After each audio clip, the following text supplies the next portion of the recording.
کربلا پہنچ چکے ہیں اور سب جانتے ہیں کہ کوفیوں نے امام علیہ السلام سے بے وفائی کی۔ جی ہاں، کوفیوں نے خط لکھ کر امام کو بلایا اور پھر کربلا کے ریگستان میں آپ اور آپ کے اہل بیت کو تنہا چھوڑ دیا۔ امام حسین علیہ السلام شجر طیبہ ہیں جنہوں نے شجر ملونہ کے مقابلے میں قیام کیا۔ امام جائیں تو کہاں جائیں؟ دیگر مسلمانوں میں تو کوفیوں جتنی جرت بھی نہ تھی کہ امام کو خط لکھ کر بلاتے۔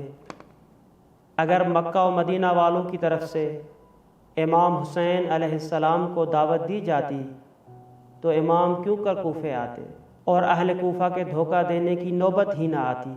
افسوس تم پر اے اہل مکہ و مدینہ، افسوس تم پر اے اہل کوفہ۔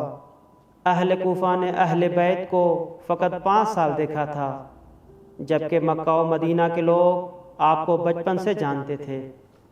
در حقیقت اہل مکہ و مدینہ بھی کوفی مزاج تھے جنہوں نے امام کا ساتھ نہ دیا۔ امام نے بیعت کا انکار کیا ہے، یہ خبر اہل کوفہ تک پہنچتی ہے۔ سلیمان ابن سرد خزائی نے یہ خبر کوفہ کے بزرگوں تک پہنچائی اور کہا، اگر تم حسین کی مدد کرنا چاہتے ہو تو اطلاع دو۔ سب نے اپنی حمایت کا اعلان کیا۔ بسم اللہ الرحمن الرحیم۔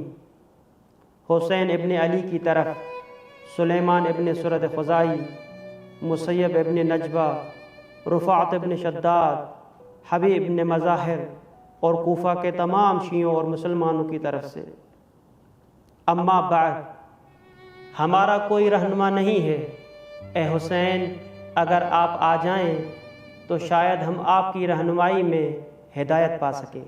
ہم نے اپنے امام کو آنے کی دعوت دی ہے، کہیں ہم بھی کوفی مزاج تو نہیں؟